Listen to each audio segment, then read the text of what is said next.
Well, thank you everybody for coming.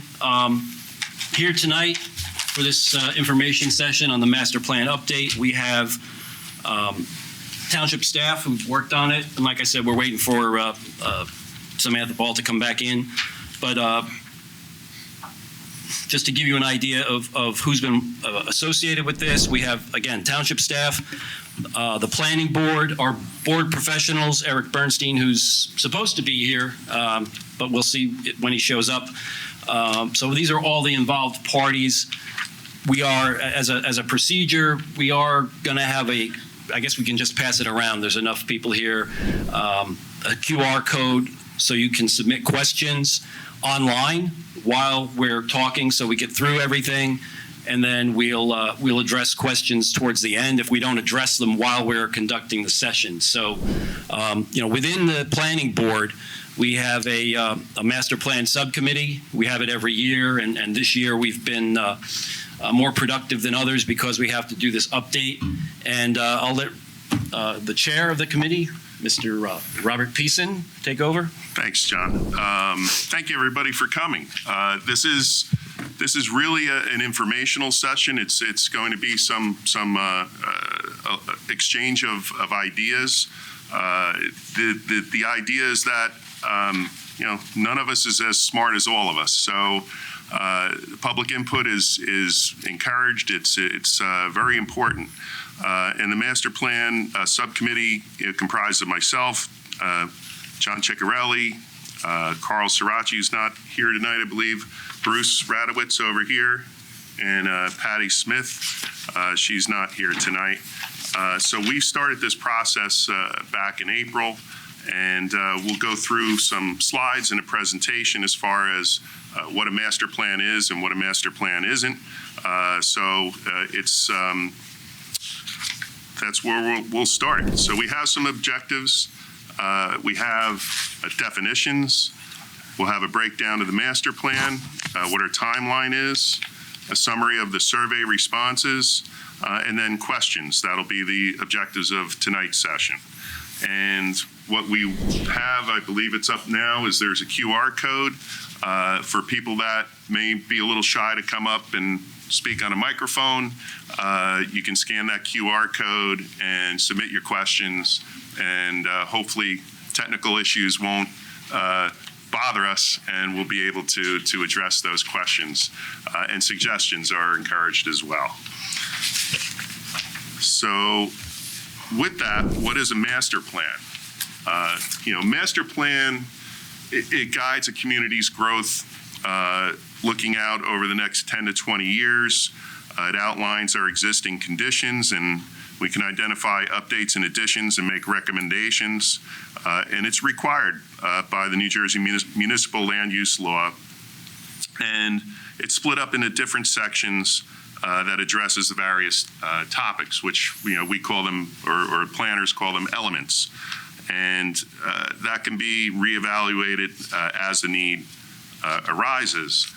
And a master plan is a continuously living document. It's never done. So I'll go with pass it on over to David Coyce, who's our planner, and he'll pick up on some of that. Thank you so much, and good evening.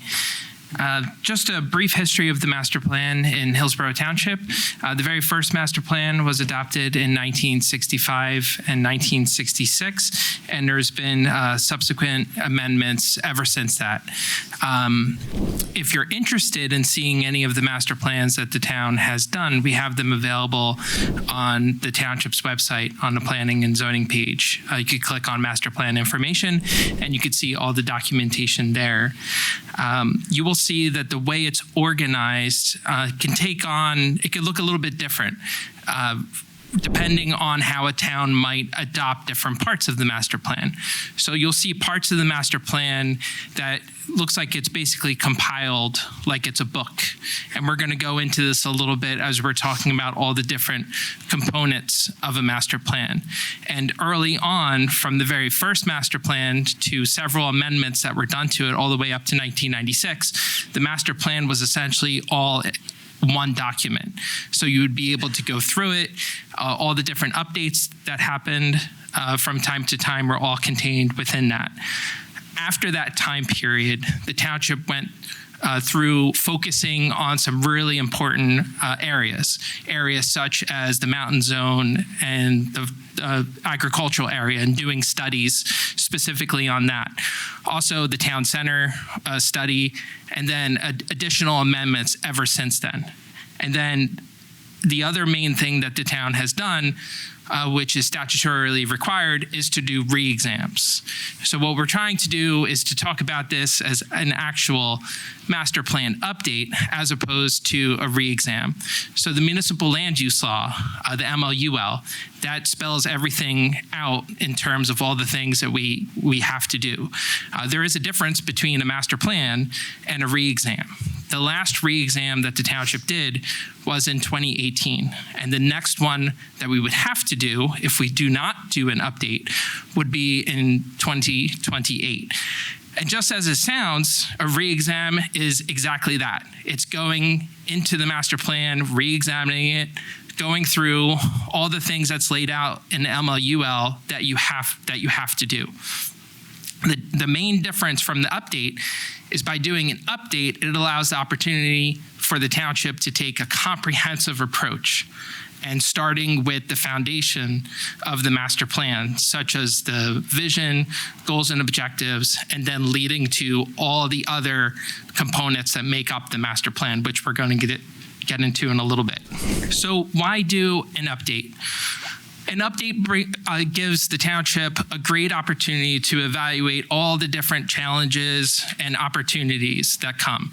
It's really important, and as Rob had mentioned before, the master plan is a living, breathing document, and it could be changing. You know, different things are happening, and it's really important to go back into the document and really check it out and make sure that the township is going in the right direction.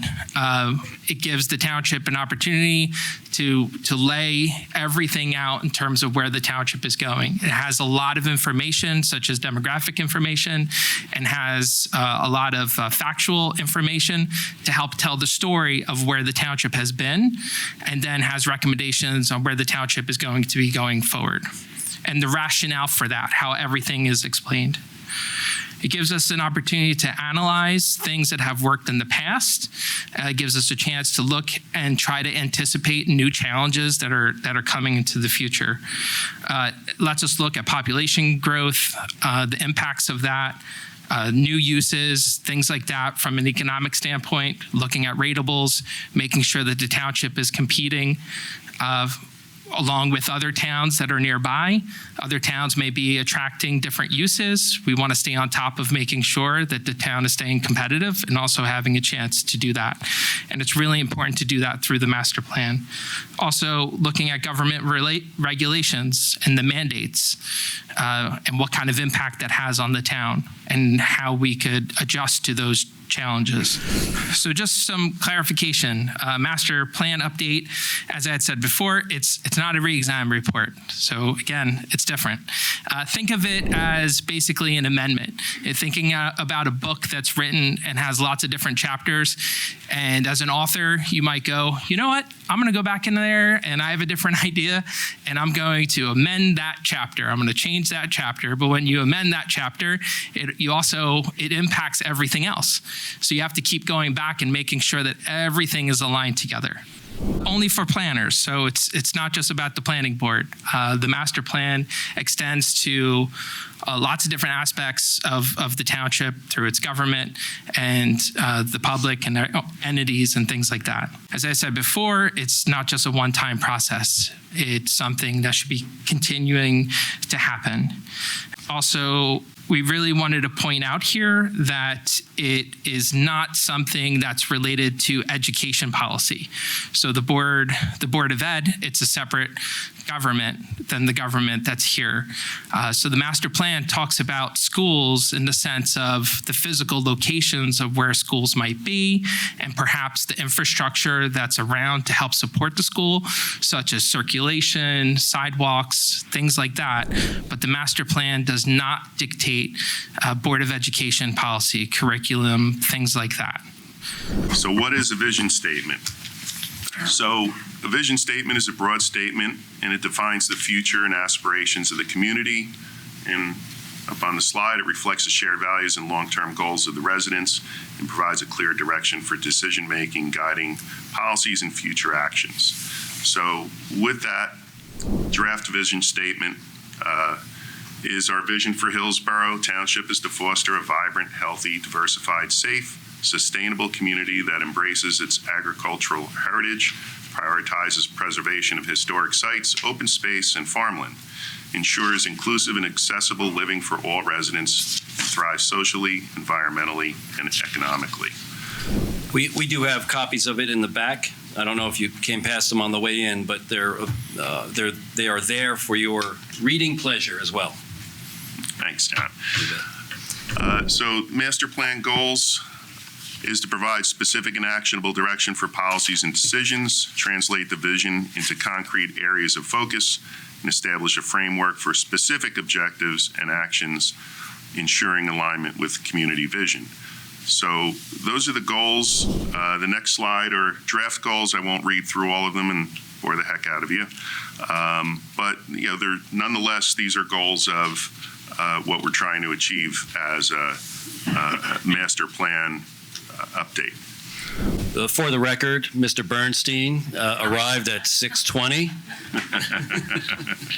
And back to David on how a vision statement may be different from goals.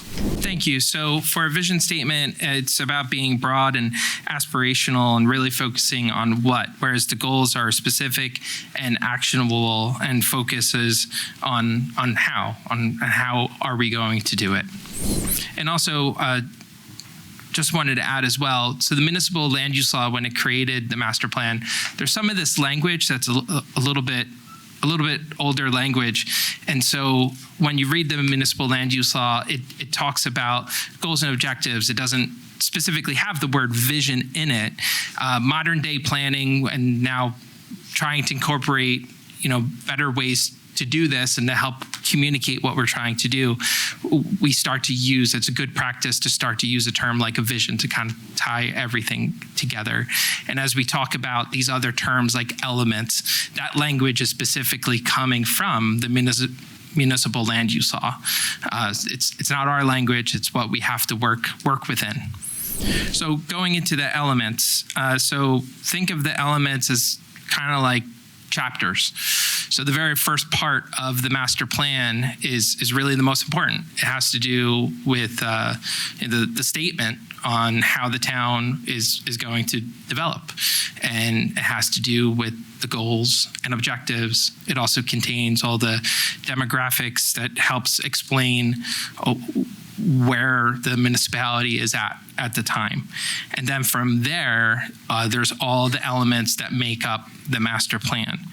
And the key ones are land use, housing, economic, and circulation as well. You could also think of the master plan like a car. So there's different parts of the master plan, such as the engine. If you're putting together a car, the first thing you might work on is the engine. You don't even see the rest of the car. You might not even have the framework or the body put together. You might just be putting the engine together. Really, really important. And then you're putting everything else together. We view the steering wheel as the way that the public gives us input and helps drive the process so that we know the direction that we're going. So really good planning is not planning that just happens in a vacuum. It doesn't just happen because the township's planner thinks it's a good idea to do something, or the people that serve on the planning board believe that's what they should do. Good planning is when you're incorporating the public and you're getting everyone involved in the process in order to move forward into the future. And then think of the elements as what the car ends up looking like. You're putting it all together. You have all these different elements and things like that, and it starts to shape into a car essentially. And when I talked earlier about the re-exam, think about the re-exam as kind of like going to get your car inspected. It's just like that, right? So you're going, there's a checkpoint, you're making sure that you're checking it, that it's hitting all the areas that it needs to do. And your master plan, just like a car, you need to do good maintenance. You need to take good care of it. Check the tires, check the oil, make sure that you're checking out all the different things. So diving into the master plan element, the land use plan element is a very, very, very important element. I believe the easiest way to explain the land use element is think about the zoning map and think about the way that the town is divided up into different zones. And we have the map in the back. And you can see all the different colors and all the different areas. And in each zone, there's different types of uses that you're able to do. There's different type of development regulations for which you're able to say, build a home, build a business, setbacks, things like that. The land use plan element is the foundation to basically give the justification as to why the township is zoned the way it is. And just to add another piece of this, the master plan is a planning board tool, essentially. And it's something that the planning board alone adopts, but it's actually the township committee that would take action to implement the master plan. And how it implements the master plan is to do it through ordinances. So when you look at the land use map and you see recommendations for how the town should be broken up into different areas, the township committee would then take action after the master plan is adopted and to adopt ordinances that comply with the land use plan element. The housing element is also a very important part of the master plan and something that we're required to do. This also is directly related to affordable housing, and the housing element is also called the Housing and Fair Share Plan, and that's tied directly into the master plan. There's also economic plan element, and again, it's talking about how a town is developing its commercial, industrial, whatever it may be, in terms of how that town is trying to grow in those different areas. I just want to say, as I'm going into these other elements, other than the land use plan element and housing, all these other elements are optional. A town does not have to do them, and a town is allowed to combine some of the elements if it chooses to do so and to organize them as they see fit. But the municipal land use law lays it all out on all the different elements that you could choose from. The circulation plan is anything related to transportation, how people are trying to get around the town, modern day planning, instead of just focusing on how cars are moving around, we're trying to also focus on all other modes of transportation. That could also be looking at the sidewalk network system or bike paths and things like that. And the next slide goes into all the other ones, and a lot of them sound exactly as they are. So the open space and recreation plan is a really important plan because it's something through the NJDEP as the town identifies potential properties to preserve, there's actually funding opportunities from the state. So while there are elements and things that are out there for the town to do, the state also does a number of things, incentives out there to try to encourage towns to implement and do certain policies and things like that. And that ties into also farmland preservation as well. So for a town to have a farmland preservation plan also brings good opportunities to get something called planning incentive grants, which is additional funding to help us preserve as much farmland as possible. There's other technical type of elements that were recognized early on by the MLUL, which have been replaced sometimes by the county, such as a recycling plan. So it's not something you will necessarily see us update, but it is something that's technically out there. There's also the green buildings and environmental sustainability, gives us a chance to tie everything together in terms of green innovation. Historic preservation, again, trying to make sure that we're looking at all of our historical resources and protecting them in the best manner as possible. The utility service plan plan is covering things such as sewage and water and all the other utilities as they go through the town. This is also an important element because it's also tied to the development potential that the town can have in certain areas. So if the town doesn't have, if a property doesn't have access to certain things, then it may not be able to be as developed for a particular use. So that's a really important part. Community facilities, exactly as it sounds, all the different facilities that the town has, where are they being located, where are future ones potentially being located, and then what's really important for that is as resilience and vulnerability are really important things to implement into your master plan, we want to make sure that any of our existing or future facilities are not being located in potential flood hazard areas or anything else. Conservation is also a plan to try to conserve as much of the environmental resources that the town has. Thanks, David. One of the comments I wanted to make is the first survey was about the vision statement and the goals. And the results of that are going to drive into all of these elements, which will be coming out. So this is not, this timeline that we're now looking at is, goes on for at least the next year and probably longer as we finalize some of these elements. The priority has also been driven by the results because we had a bunch of comments and we analyzed the common themes of those comments and it helped us prioritize which elements. I mean, land element is kind of a gimme, but it turns out for a reason. And it coincides with the collection of our comments. So the timeline, you can see we're in the fourth quarter right now of 2024, and we address the vision and the goals.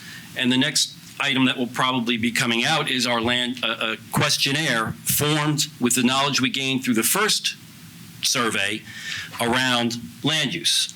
And so we'll have another event to discuss the land use element, and hopefully we finalize that. And then we just piece this whole cookbook together.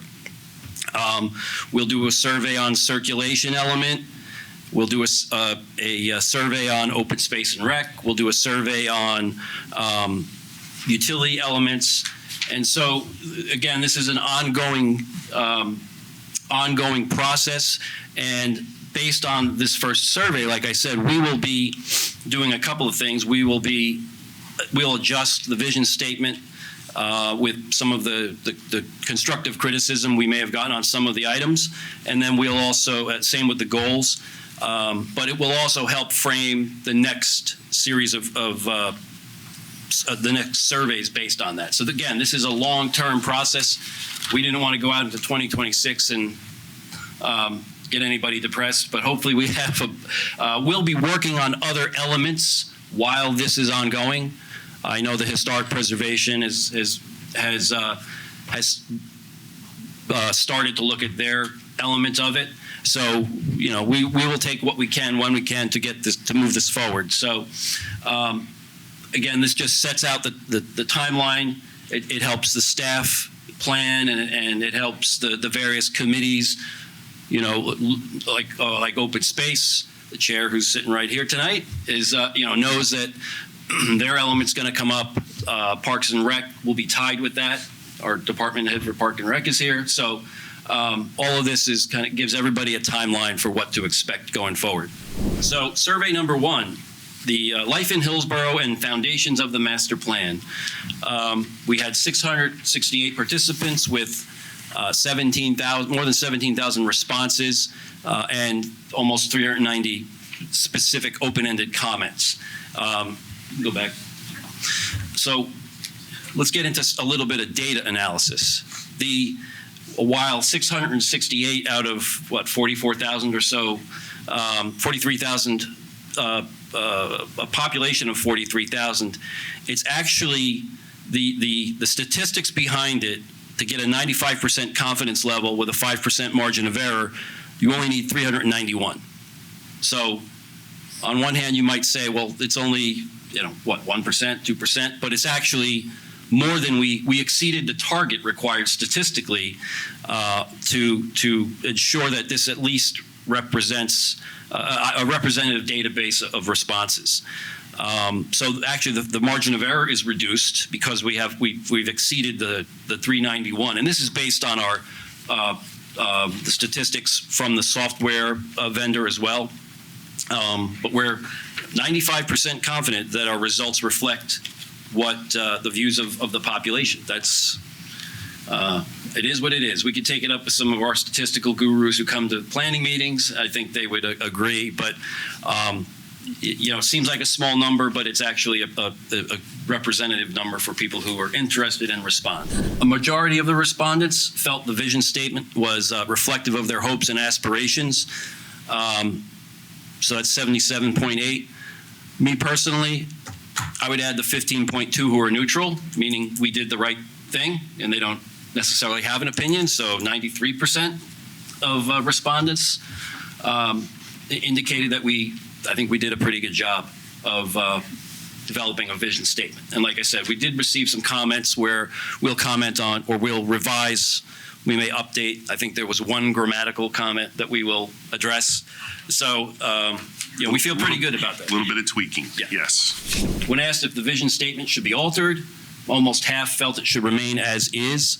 How does that coincide with how the number that approve of it? I don't really know. Dave, you have any thoughts on this?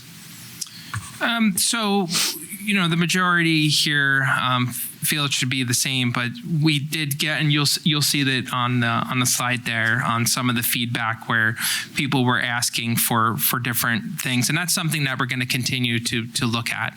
And after all this, the master plan subcommittee will also dive into this and then see if there's any changes that are possibly recommended.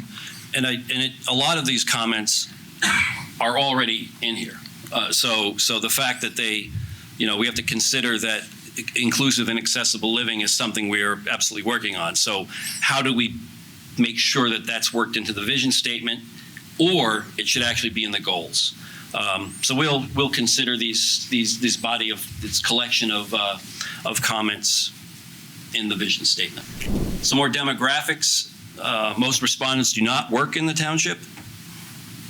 Most respondents have lived in the township more than 20 years.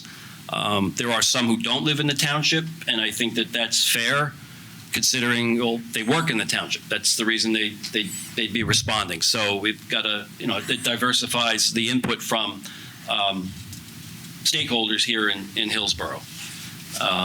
So we've got a pretty broad spread here. Half of them have lived here for more than 20 years. That's pretty good, myself included. Some reasons why they chose Hillsborough: school system, quality of life.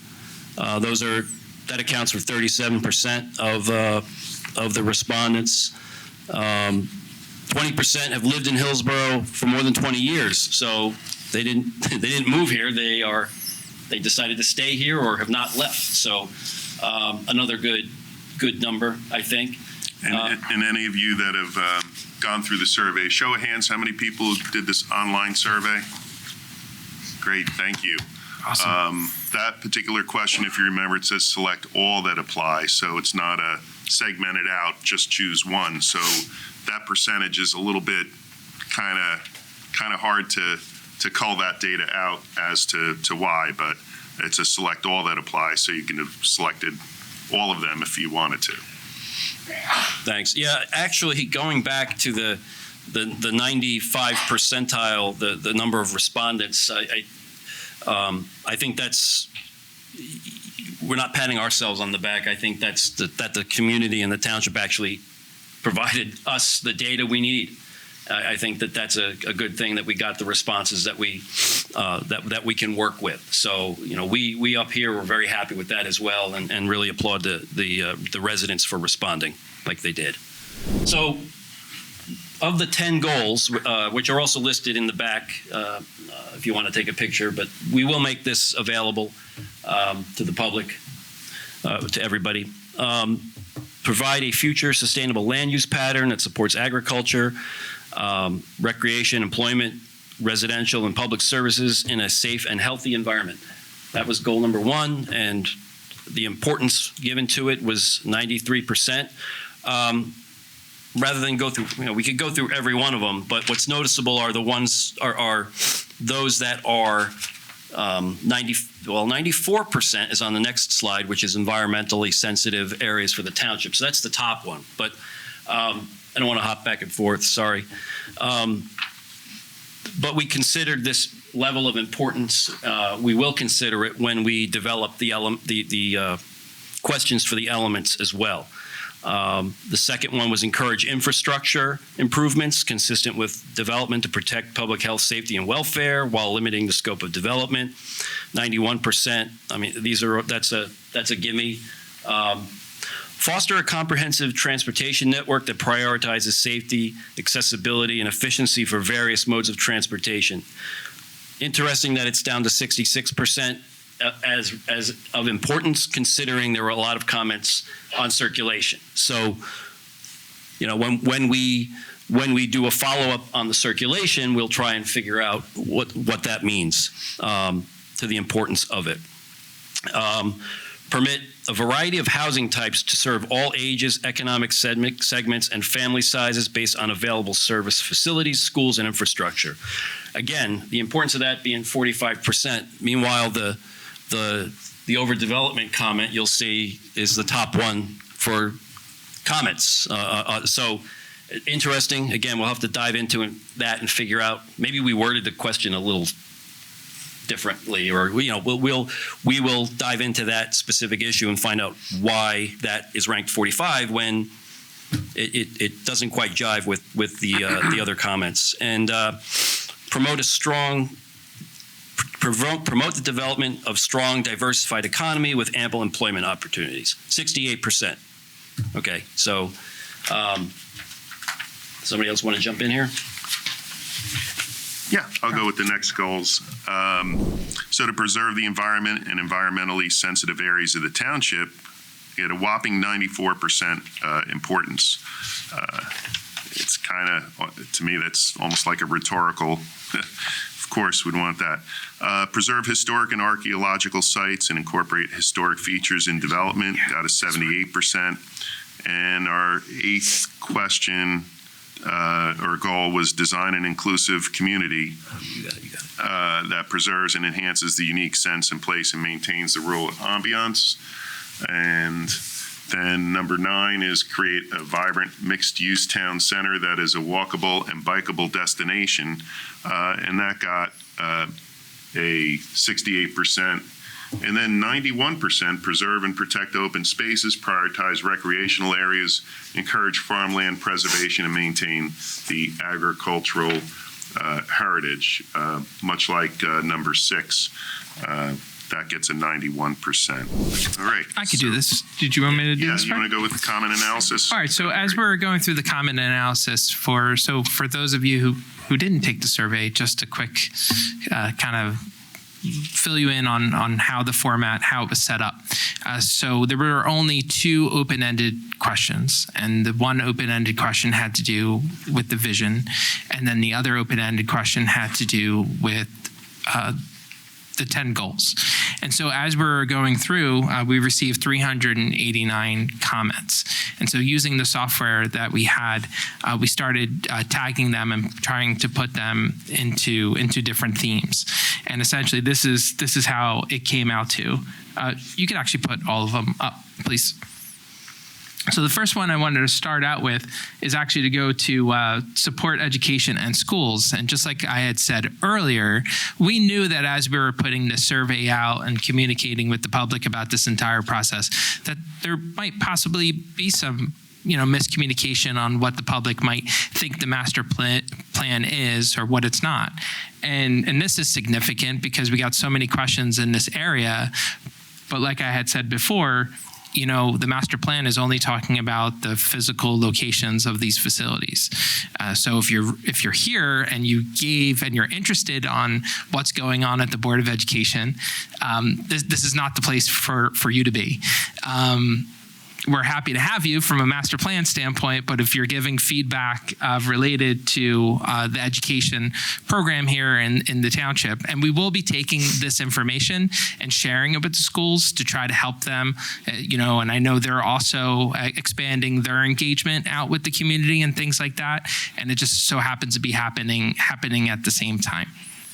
But when we go through the comments, there was a lot of comments that had to do with managing development. And believe it or not, actually some were pro-development and others were anti-development. And some were just sort of just talking about it. So that's information that we have to continue to analyze. Some of the other things, and as you could see, these different pods of information fall into certain elements. So when we're talking about developing, how the town is developing, that is directly related to our land use element. And when we're talking about enhancing pedestrian and bicycle accessibility, what's really interesting about that, we got 30 comments on that, although as Deputy Mayor had said before, that percentage was around 68%, I believe, which is kind of interesting. It's surprising that it wasn't a little higher given there were that many comments on that topic. But again, doing these surveys is extremely helpful because this is information that we didn't have before. And it's better to have the information now and then try to incorporate it in the best way possible. And as we're going through, you could see here, improve infrastructure and traffic management falls into the circulation plan. And then we got a few comments about promoting environmental sustainability. And what's really important is using the feedback. So all the feedback that we have here and the time that you have taken so far, and even for all of you to be here this evening, is so critical to our process, and especially as we go forward and continue to work on the master plan and having other opportunities for you to be engaged. If you didn't sign up in the Engage Hillsborough, giving your contact information and email, please consider registering and doing that, because that gives us the chance to communicate with you directly and send you emails and let you know about future engagement. So this is the Engage Hillsborough page. So if you haven't been here, please check it out. So Engage Hillsborough is the platform in which the township can do all different types of projects that are to a benefit of the town. The specific master plan project is called Envision Hillsborough. So when you visit this site, you could go to Envision Hillsborough, and that's going to be directly related to the master plan process. But there may be other projects that come up depending on what the different departments and the different things that the township committee is working on. And this is a platform to get the public engaged, and most significantly for us to be making essentially informed decisions, defendable decisions by being able to get as much engagement from the public as possible. Yeah, I think you missed a D there. It's defendable, data-driven decisions. That is a D, yes. Thank you. And that's, the comment analysis, I think, is we didn't want to give the impression that we're not addressing it in this presentation, but we have gone through them and put them into different buckets so that we can form questions, the follow-on questions. We will use that to focus where we think we need to focus, adapt as we need to. So, we really appreciate the comments. Most of them are constructive, some of them aren't, but it was informative, and in trying to reconcile the actual comments with the data that we were seeing on those speed dial, those wheels. Again, that's some of the work that we're continuing to do. So I think, I kind of segueing for what David was talking about, we've got the Google form questions. Anything? Yes. I have some. I can. We'll start with that, and then we also have a mic that we will. If you have questions, we can. Yeah, we'll pass the microphone around. There's no need to necessarily come up. We want you guys to be comfortable. That was, one of the main purposes here is that, this isn't a zoning meeting or a planning board meeting, which is why we chose not to be sitting up on the dais. We're here with you We're residents of Hillsborough, and we want, all the feedback we can get to help, with our master plan. So, starting with that, Well, I was want to activate those, I and was then going we'll to say, start with the Google does question. Bruce, one of our master plan members, do you have anything to add? Oh, no. No, well, that, Are we going to start with the? Yeah, we're going to, yeah, let's start with that. Yeah. you'll start with the Google questions, and then somebody wants to be Bruce, you want to be a microphone passer? What I thought I was. That's why I'm here. Okay, great. Yeah, so I And can also, read. if we didn't introduce the rest of the township staff, we have over here Samantha Ball and Marcy McLaughlin. I can never do that. McLaughlin. Am I right? Yeah. Close enough. Okay. And Mary Top really drove a lot of this. She did a lot of the yeoman's work as well.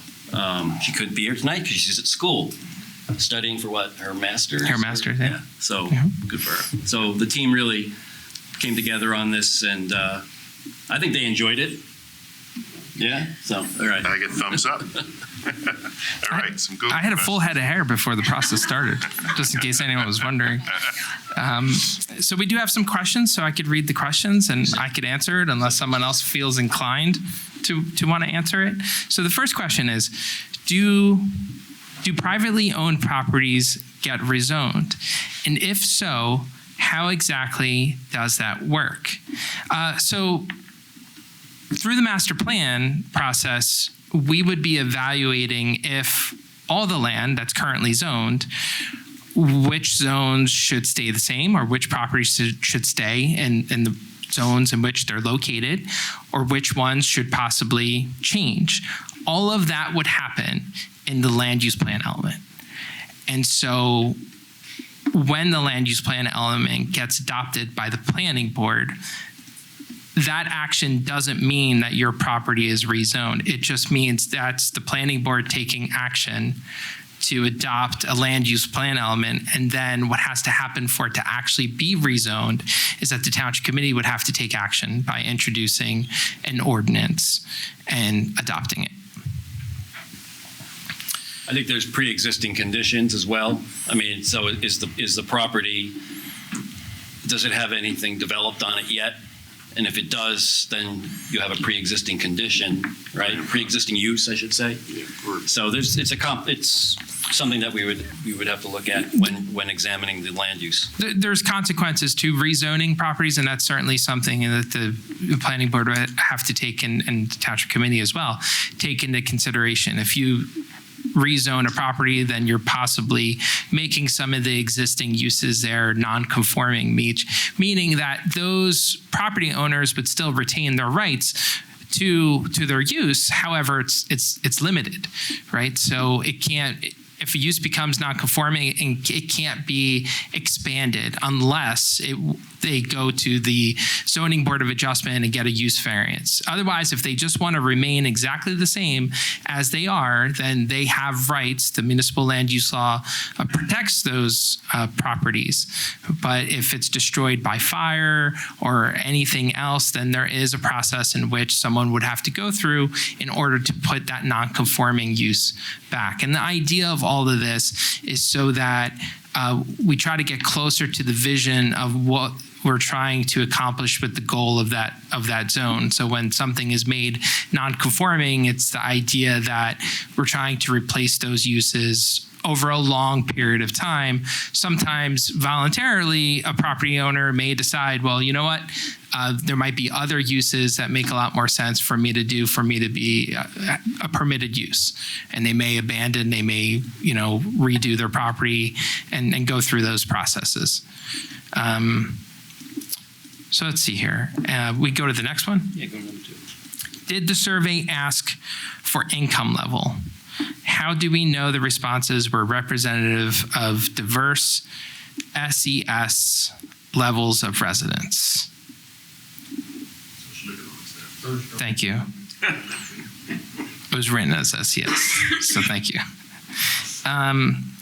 So the survey did not ask for income. That was one of the, as we were building the survey, there was different things that we could ask for.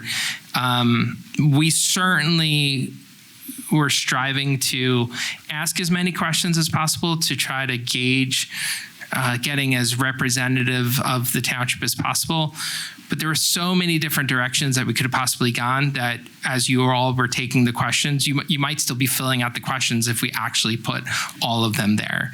So that was one of them that we did not include, but thanks for the feedback. And as we look at other surveys, we will certainly see if it's appropriate to add that. And we definitely believe that all voices need to be heard. And our goal is, as we're doing this and going through this process, is to try to show that it's as representative as possible. A couple questions for the team up here. When we collected the data, can we push out responses to all respondents? So do we have email information for everybody who answered the first survey? So when we issue the second survey, if we add that question, we can reach out directly to the original body of respondents. So it's just a thought, right? We probably can. Only if they gave us their email. Can you just Correct. talk into the mic, please? Only if they gave us their email. Okay, so that's one option for our follow-up. I believe also the Health Collaborative has data on not individuals, but areas in town that are socially and economically challenged. So maybe that's, and I know that you participated and were part of that discussion. So to the extent when we get into land use and other uses, that will be an important element of it, right? I think it is. It should be. So it'll be considered. Yep. And that exercise that the township had gone through and all the data that was collected was really, really important for us to look at that and incorporate it into everything that we're doing. It's also on the Sustainable Hillsborough website. It's just sustainablehillsborough.org. All of the action plan and all of the data is available to the public. And it was done last year, 2 years ago. It was a span of 2 years. Yep. Nice plug. Going on to the next question. What are the most significant flooding challenges the community faces and how have they been addressed in the master plan? I could continue to take these. So in 2024, December 2024, the planning board adopted the climate change hazard related vulnerability assessment, and we did not make up that name, folks. That was a name that the state told us we had to call it. So the law was changed in which, and this was a good change. It basically requires any town, as it's working on any part of its master plan. You said December 2024. It hasn't happened yet. I'm so sorry. Thank you. I'm in the future. Thank you. December of 2023. It's going to happen. Thank you. Back to the Future. Thank you. We're going to edit that one out. Thank you, Alex. So in December of 2023, the planning board adopted that plan. And what it's essentially trying to do is the requirement is for the town to be incorporating resilience into its master plan. So looking at everything, almost every element that we talked about earlier, now that we have adopted that plan, all that plan really says is as we go into each element, we need to be cognizant and very direct in terms of looking at any land, looking at any of the potential environmental impacts or any hazards that are potentially out there, and to try to help the town be as resilient as possible. At the same time, while we're doing all this planning, everyone else keeps doing their work too, including Trenton. And so there's a number of laws that have been passed, and there's a number of other things that are coming out. The inland flood protection rules, which is also, additional areas of potential flooding and things like that. So all of this information, and a lot of that's being mapped and being put out there, and that's information that we would be using. There's the 100-year flood, the 500-year flood, everything that's out there will be used into everything that we're doing and incorporating it. So to answer the question, we haven't done it yet because, again, we're at the foundation. We're at the beginning. As we're going into the elements, that is definitely something that's going to be incorporated. So that, if you didn't mention it, that's called the vulnerability study. Yes. And that was done, I think that's up on Civic Clerk. It's somewhere, accessible. And it was a very interesting study and a very interesting plan. And David and staff, took a lot of time to get it right. And it is a very interesting study and an interesting plan that kind of outlines the vulnerabilities of whether it's the schools, the roads, buildings, emergency shelters, anything that can happen where we need to bolster our resources. So thank you for that. Yeah, and it did actually kick off the process. We really couldn't start, or it didn't make sense to start this the master plan process until we got that piece done. And so we did. We also do have an element for green buildings and environmental sustainability. So that's something that, we will address in everything we do leading up to that. But there is a specific element for that. Plus, we have is it a green building checklist now that comes with all applications? And we even have another stormwater ordinance coming out. So there's a lot going on to address this, and we'll try to consolidate or bring it all together in either the green buildings, but also throughout the entire master plan. So there's a lot being addressed there, and some of it's required by regulation, some of it's for sustainability, our sustainability goals, and so it's definitely something that will be incorporated in everything we do. And also the vulnerability plan gave us the chance to put an action list in there, essentially a head start before we even jump into all the different elements. And that was really trying to tie together all the different efforts that the township already has, such as some of the flood-prone neighborhoods, such as Green Hills, and the studies that are getting done with that, and all the things up to date, to date that the township has done. There's a lot of sustainable Jersey actions that are out there that, as the town opts to do some of those, they tie directly into helping us be ready for the different elements. And so, if you haven't seen that plan yet, I strongly encourage you to visit our website, and we'll also look at Engage Hillsborough and Envision Hillsborough to see if we could put a link there to make it a little easier for people to find this information. Our next question is a similar question. How does let me see here. We just talked about it. Was that one? There's another one. Let's see is that different at all? There was another question that was very similar. Yeah, so it had more to do about construction in the floodplains. So there's restrictions against those. Again, it doesn't matter what our master plan says. If there's restrictions and things that come down from the state, then those are already safeguards that are in place. So those areas can't be developed.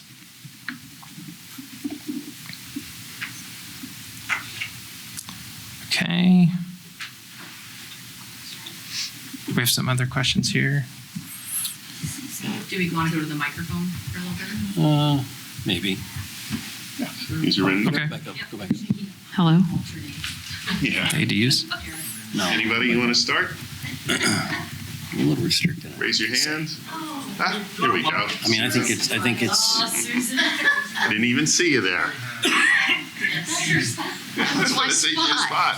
First of all, Circulation. Yeah, just talk about the circulation. Yeah, what feedback you receive? Just their name. It's not official. Oh, it's not official. Okay.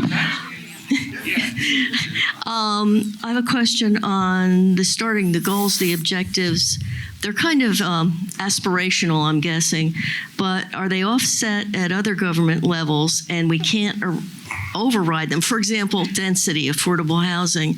There seems like even though it's aspirational, we can't override it, and I wondered how that was handled in the master plan.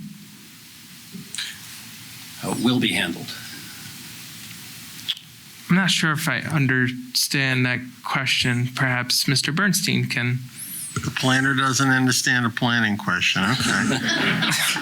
Thank you, Mr. Bernstein. So we're gonna let the lawyer handle it. It was Sue, let's put it this way. First of all, I don't mean to pick on poor David, but the affordable housing obligation is established by law, and we're gonna have to go back out and do it again between now and June. Irrespective of the process of the master plan, the housing element and fair share plan for this town is going to have to be revised by the end of June of next year, excuse me. Otherwise, we face other more problematic issues than the master plan.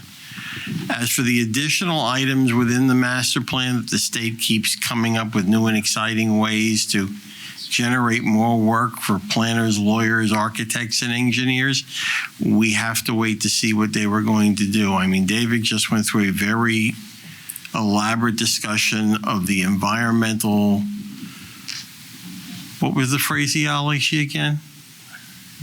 The latest state, the vulnerability. State passed it.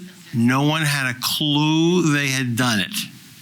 We found out about it after the fact and told everybody, oh, by the way, while you're changing your master plans, you're going to have to do it. And everybody gave a sigh of relief until they figured out they were going to have to amend the housing element. And all of a sudden, everybody had to kick in for it. The league gave a seminar on that. Actually, I was on it back in November of 22, and we could have sold tickets and won a lot of money for the number of people who showed up. We have to wait every year for this. The only saving grace right now is the legislature is generally not meeting. So we wait to see with those. But in terms of items we're going to have to continue to do, the master plan is going to have to be amended, whether we like it or not, due to a series of issues totally unrelated to what these gentlemen have just had a conversation about. Okay. My other question, somebody had asked or mentioned, was there an income question? Was there an age of respondents to show age diversity and the effective age of the respondents? For example, the new Stay New Jersey that's trying to encourage retirees to stay in New Jersey. Would that state program, if we knew the ages, affect our master plan? We did. Yeah. Thank you. We did include ages. We just didn't put it in this in the slides, but in the final report, it will include the makeup of the ages.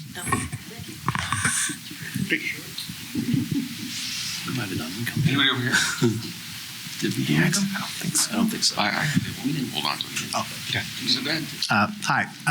So I totally understand that this master plan does not impact like school curriculum or any of that kind of stuff.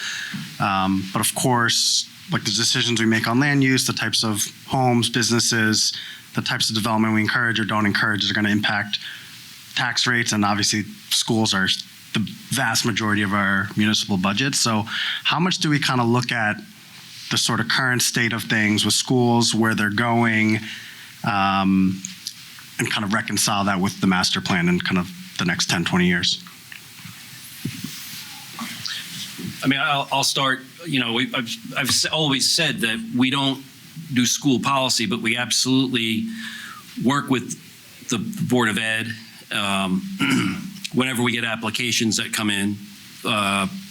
They have to work on bus patterns. They have to see how many students are coming in. The economic impact study usually addresses the number of students. So we know where we know where the school buildings are located, and I guess design around that.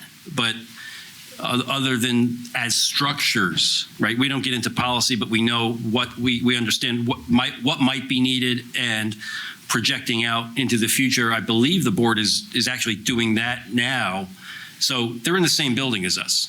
It's not like we don't talk and understand what is going on and work in concert with the Board of Ed.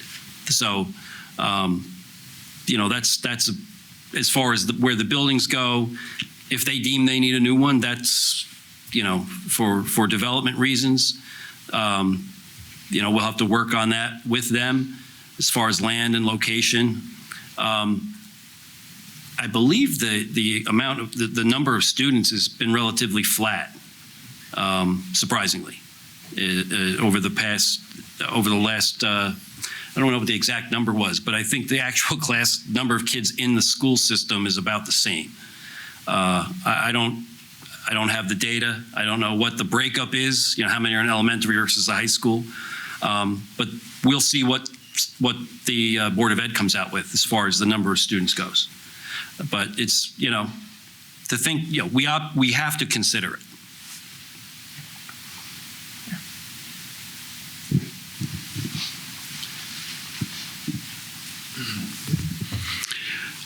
I'd like to applaud you. I'm quite impressed with the process, so I can't wait until the further steps are taken.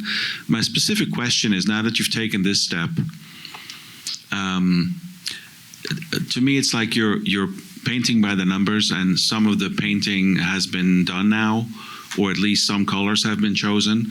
And I'm curious, and now this has to be an informal response, but I'm curious what the collective view is of you so far as to the outcome of the survey. And I'm a writer. I like a narrative to understand where we are, like a story, if you will. So I'm curious what the story is so far as to the outcome of the survey and how it will impact the next 10, 20 years.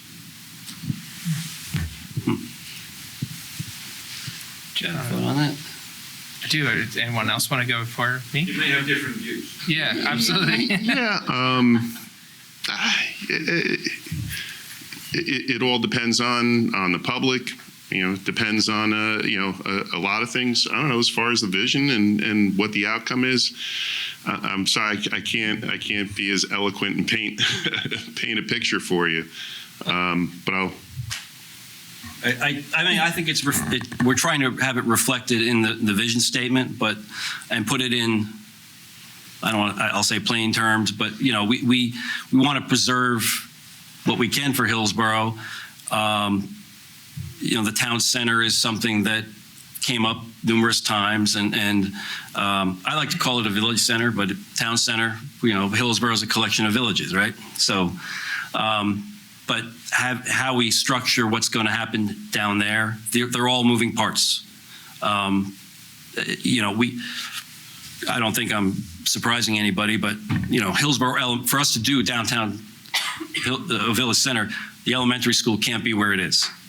So, to your question about the schools, we have to work with the schools on how that impacts what we do in the future, and so. That's a little piece of the puzzle. So we're not just doing this on our own. We're in deep conversations with how are we gonna make that happen, and what is we have some developments coming in proposed, and the developers want to do one thing, and we're saying no, it needs to be this way. It needs to be to meet this vision of what we think this town center is going to look like, the gateways and all that. So.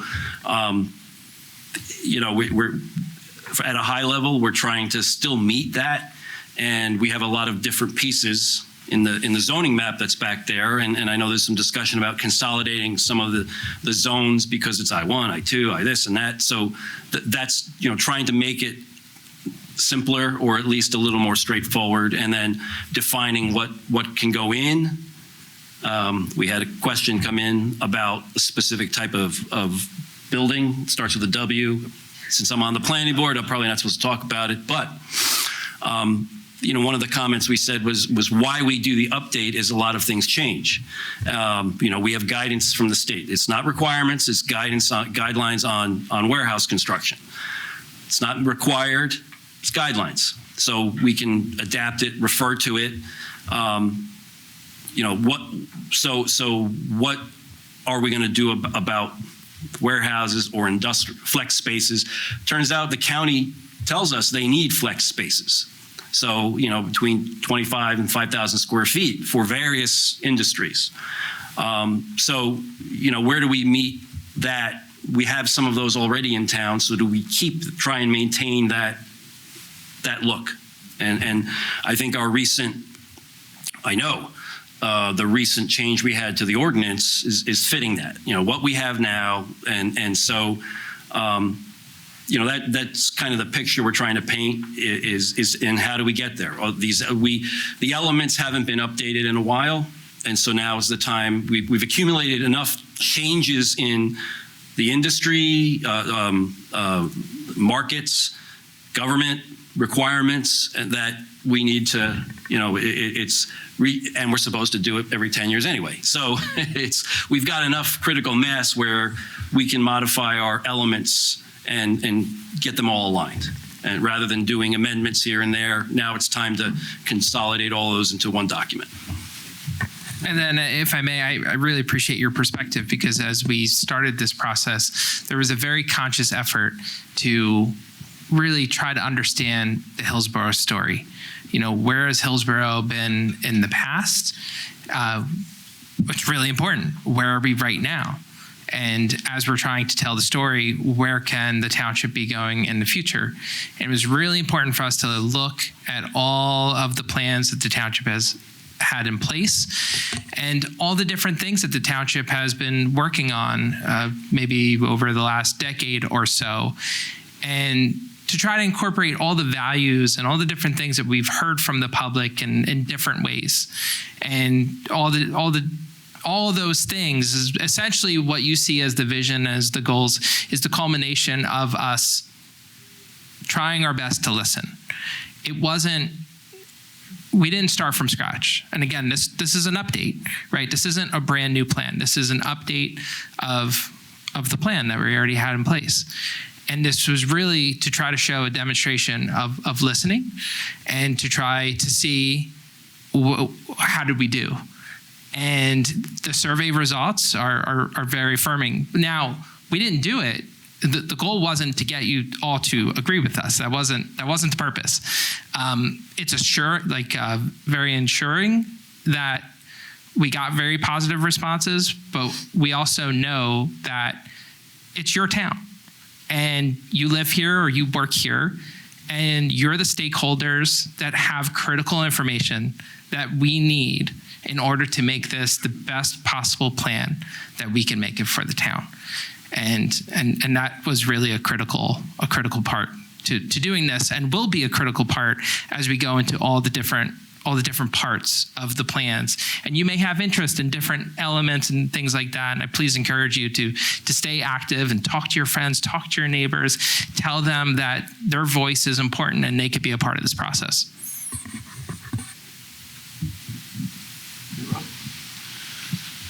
That was eloquent. Mr. Bernstein inspired me. Hi. So my question is this. Maybe I missed it, but I didn't see any time frames. So we're talking about township center. So if it will happen in 25 years, it's not that relevant. Are there any projection how long any serious project will take, like environment? Again, if it's in 25 years, all the environmental issues might be much worse. So, okay, I missed it. Yeah. Well, Thank you. you are asking a different question. So this is the timeline for the master plan itself. It's at least a year out, right? And whether we write ordinances so we may look at. And somebody asked this question. This might kill two birds with one stone. We may look at an element for, let's say, the town center, the zone, and find out that it doesn't need to be changed.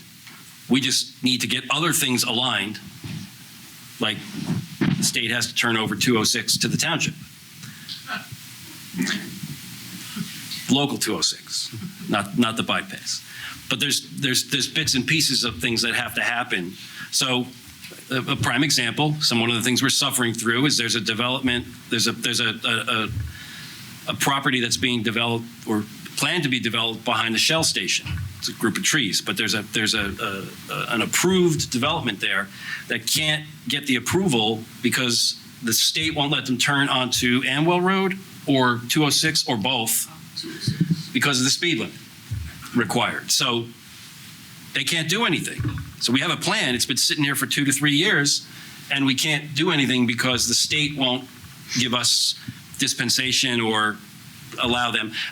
I think, didn't they come in and they came in and may have gotten a break so they can actually start moving it forward. But those are the types of things that pushed back development of the township center. And there's a lot of other dominoes that have to fall into place, like I was describing the school. What's going to happen? People have heard about a potential for ShopRite moving. What happens then to Nelson's Corner? What happens here? And it's not going to happen. If we said tomorrow we're all set to go build, it's still 5 years, 6 years, and that's so it is a long-term development. It's not something that's going to happen overnight. People own these properties, they do with it what they want. We can't force owners and developers to do things, but we can help guide them.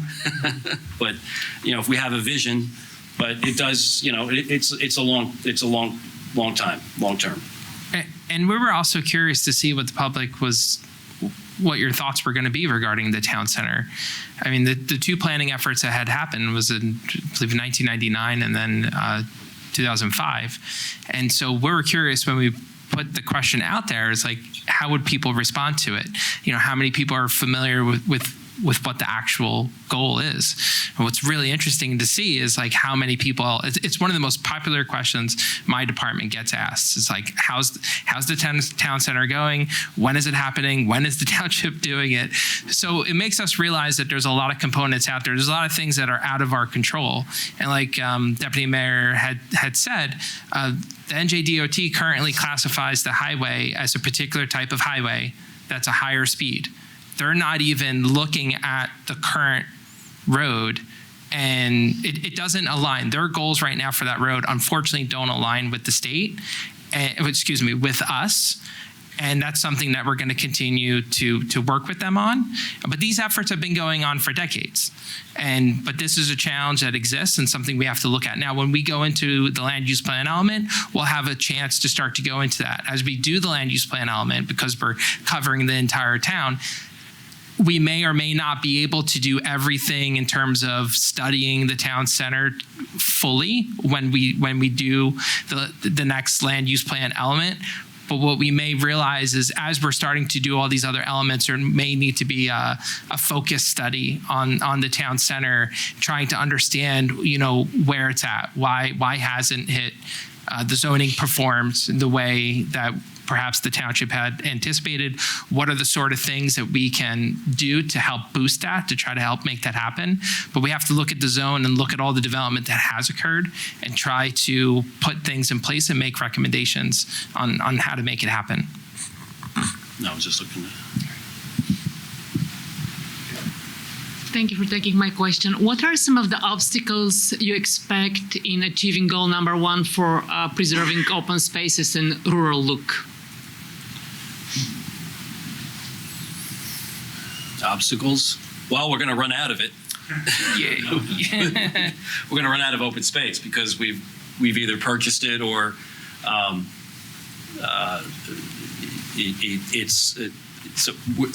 space is limited. We can't make more land, and we're again, I don't know what our percentage is of open space. 44. No, that we've available that we've purchased. Right. So 40% of the town is already open space.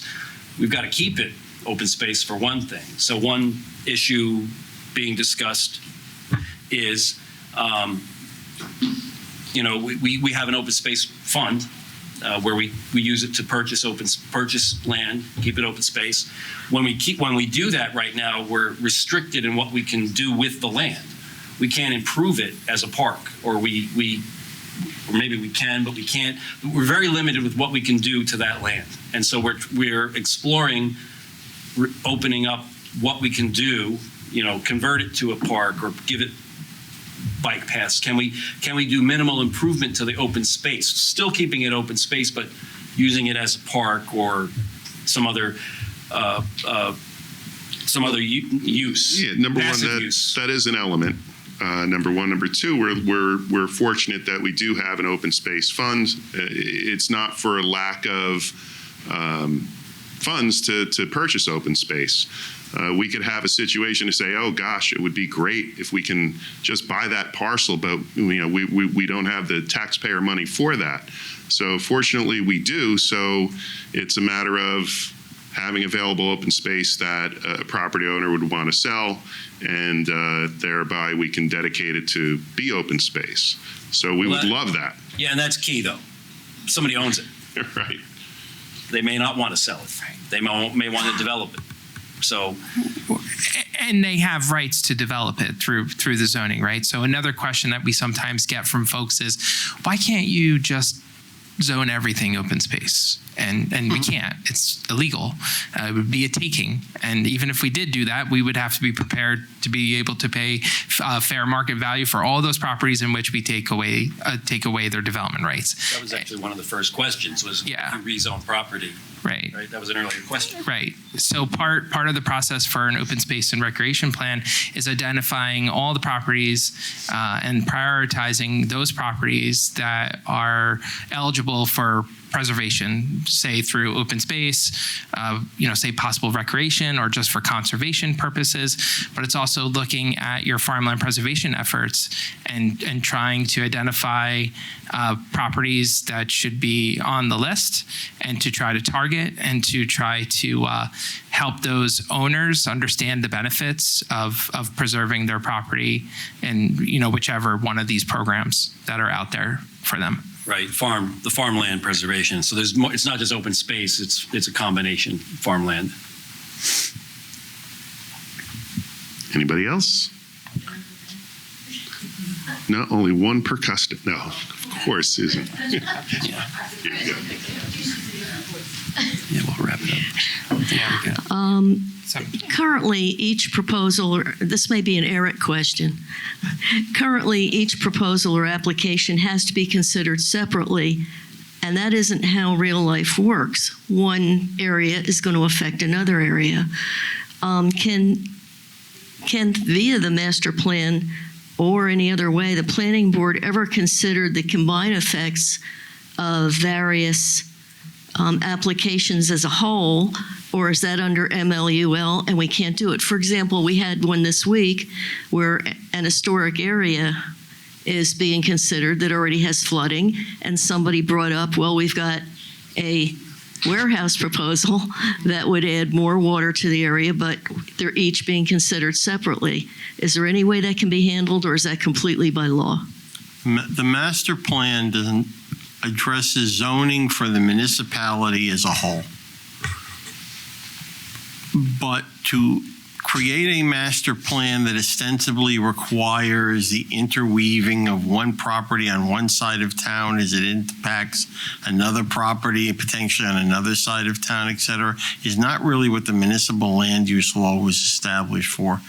The State Planning Commission keeps talking about this concept of, you can't really plan or develop just by municipality. The problem is this is a home rule state.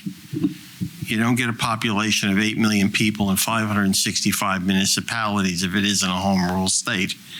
So therefore, this novel concept, which a lot of states have, which is regional planning and county planning, is an anathema in this state, and the municipal land use law doesn't in any way, shape, or form really encourage it. And the problem ultimately is, and the planning and the boards deal with it, but the master plan, which is what we're here for, tries to deal with it, is I can't tell Manville, I can't tell Montgomery what to do with their zoning. I'm sure that Hillsborough would love not to see certain parts of both zoned or developed in the manner they are doing. Come to any planning board meeting, you think it's a Manville Township Council meeting. The mayor periodically arrives to tell us how we should develop, but the master plan isn't set up for it, and the municipal land use law is clearly not set up for it, and the state legislature isn't ever going to implement it, because you see every time they actually touch a generic issue like affordable housing, you see the angst that goes through for them to do it. So now to talk about, community planning is more an esoteric issue that the planning officials, for example, go down to Atlantic City every November and have a conversation about, and that it doesn't It is what it is. So the master plan is not established. The master plan is established for each municipality to zone its property within the confines upon which it believes is best for the residents and citizens of that municipality. I think the biggest issues are stormwater and traffic, right? Those are things that happen off-site, and we really can't address those. But in theory, the designs, stormwater handles quantity, quality, rate of flow, so that in theory it doesn't impact downstream. Traffic, that's a tougher one. A lot of times we're dealing with traffic studies that are 2 years old and don't necessarily consider every development, and they may or may not once they know something's changed. So, we do have to stay in the confines of the application, unfortunately, and that's until something changes. And this is planning board. This is 2 layers, 3 layers down from the master plan. There was a question about how does this happen.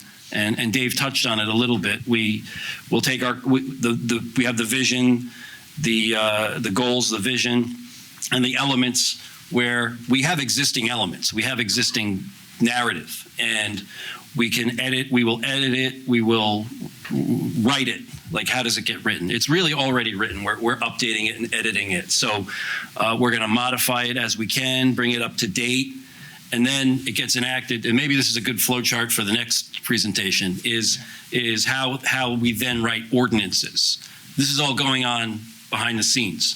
And we introduce those ordinances either through the planning board and then to the township committee to make changes. So there is a flow chart here for how this is going to happen. We do write it, but a lot of it's already written, and we're just adapting what we have already based on let's say modern or state of the art or current needs. And so that's kind of the process that we're trying to explain here too. It's not going to happen overnight. We're not going to have a 2,000-page document right away. We may have a 2,000-page document when we're done, but that's kind of the process on how we'll get to the master plan. And if you want to see what the old ones look like, I think Dave will have a link posted if we don't already to help out. So okay. I think we have some online questions still. We want to. I could try to hit a couple of these real quick. So there was a warehouse question per se. I believe the question was more geared towards, okay, how do you try to anticipate possible, truck traffic and things like that as it's related to warehouse? But let's just expand that. How do we anticipate traffic related to any uses? So that is really something that we have to dive into with the circulation plan element. So the circulation plan element is going to be going over and really evaluating the current road infrastructure network, the right of ways, how big they are, their capacity, what can they handle. And we really have to do a deep dive into all of that and make sure that whatever uses that we're proposing, that it's appropriate, and it's appropriate for the adjoining neighborhoods. We have to think about the impacts. That's what we have to do with master planning. We have to try to anticipate, the consequences of something being built, and what does that mean? So it's important for everything to tie together. There was also a question related to accessory dwelling units, and so for those of you who may not know what that is, essentially that's, say, on a single family property, an accessory dwelling unit would be another dwelling unit on that property. Tiny home in the backyard. Right. Yeah. Or potentially within, right, something like that. So the township would have to evaluate the impact on what does that mean, and how do we tie it into affordable housing? Can we, those are all things we have to look at. That may be touched upon through the fair share and housing plan element, but that also can be hit with the land use plan element as well. I believe Mr. Bernstein may have a presentation on that in November. Yes, he's nodding his head, yes. Please say yes. for the record. I will be presenting on behalf of the New Jersey planning officials at the League Municipality on accessory structures. So we've got an in. There was just kind of, and we, by the way, we really appreciate the time you took to get these questions in, and our hope was to answer as many as possible. If there's any that we don't answer, please stay tuned and we'll find ways to make sure that we're answering it as best we can. There was a question related to potential empty storefronts and how would that be considered into the update. Again, that could be tied into the economic plan element. And there was another question related to is how much are you doing an economic study, or I believe the question was somewhat geared towards that. And yes, so an economic plan would be looking at real market information that's out there to try to understand the demands of the market. And we also want to make sure that the uses that we allow tie into that. But we also, again, just because there's a market for it, it might not be appropriate for Hillsborough. So we have to be very considerate of that when we look at our infrastructure, when we look at the quality of life, the location of those places, the proximity to residences. Again, everything has to connect, and definitely something we have to look at. And we've engaged our EBDC, the Economic Business Development Committee, as well as the office here, the EBD office in the township, to provide input on that as well. Fill out the ones that are currently vacant. I mean, I don't remember how many businesses are already in town, but to increase utilization of space, and the needs, both storefront and industry, employers and employment are being addressed through them as well. Well, and that's part of, what we are trying to do is to adapt with the times, where brick and mortar, ruled the day 20, 30 years ago. Brick and mortar is not as much, anymore. Property owners, sometimes they don't get the tenants they want in there. Sometimes they overbuild retail and then nobody wants to occupy it or pay rent. So those occupancies, kind of change, over the years. And that's what we're trying to do, is to keep up with that, with the master plan. And if, we all have seen, the cost cutters has been kind of vacant for quite a while now. And we did approve a plan for that property, and the owner decided not to go forward with it. So, where it stands now is uncertain. But certainly, we would not want to see, nobody wants to see empty storefronts. But, we have to do with a master plan and land use, but we're not the ones that buy the property and develop it. So that's where we're at right now. But we, as Deputy Mayor said, we do have an EDBC. We have efforts, to try to, get that, get property owners off the dime and, to get it developed. We want to encourage that. So. Yep. And also, this is a team effort. So for any of the volunteers that are also here in the crowd, representing the various committees and commissions, we've met with, I believe, almost every single one so far. And again, it's going to be a team effort in getting critical information from all of those groups to help us incorporate all of this into the master plan. All right. Yeah, one of it has.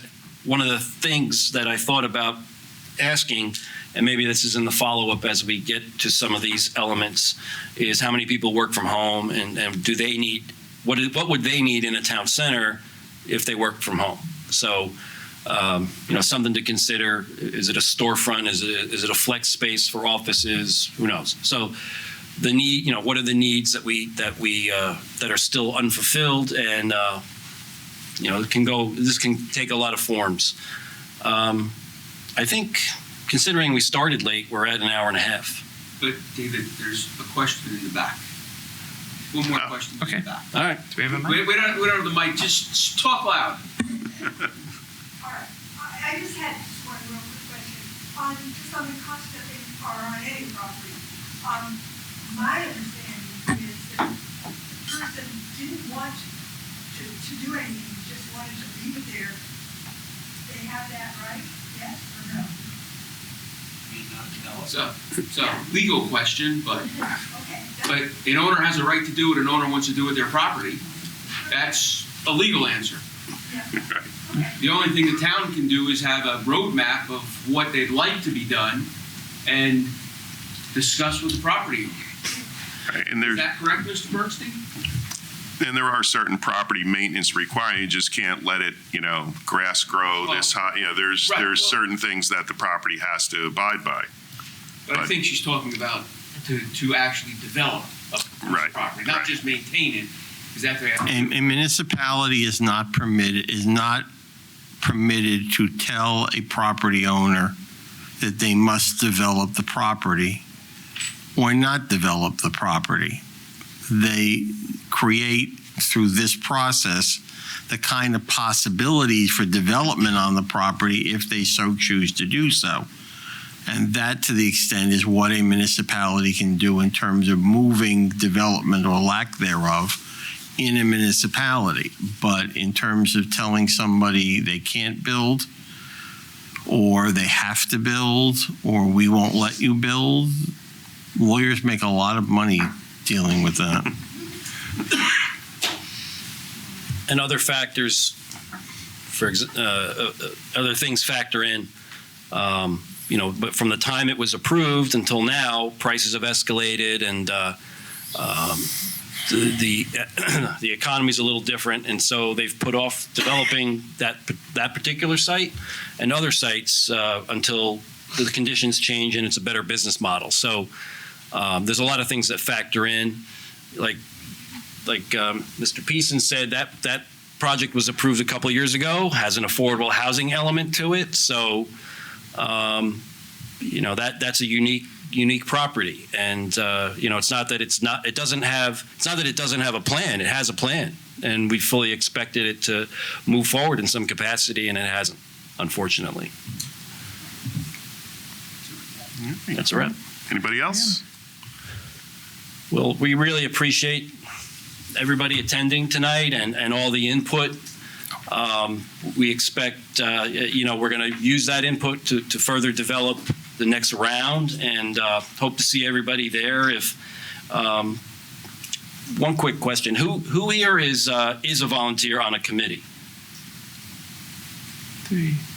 Hands a little higher. They go up. Yeah. Okay. Thank you. Thank you. Awesome. Thank you for your that service. as well. Yes. And,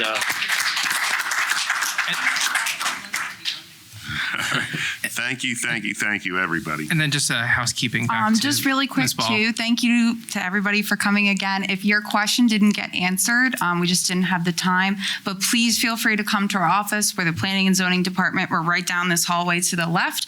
8 to 4:30, our website is also on there. We have our department page. You can also call, ask questions. Like, we are here if anybody has any questions, comments, that kind of thing. So feel free to reach out. yeah, those comments can easily be appended to the comments that we already have, so they won't get lost. We will add them into the body of knowledge and use them. So again, thank you. Great. Thank you, everybody. Thank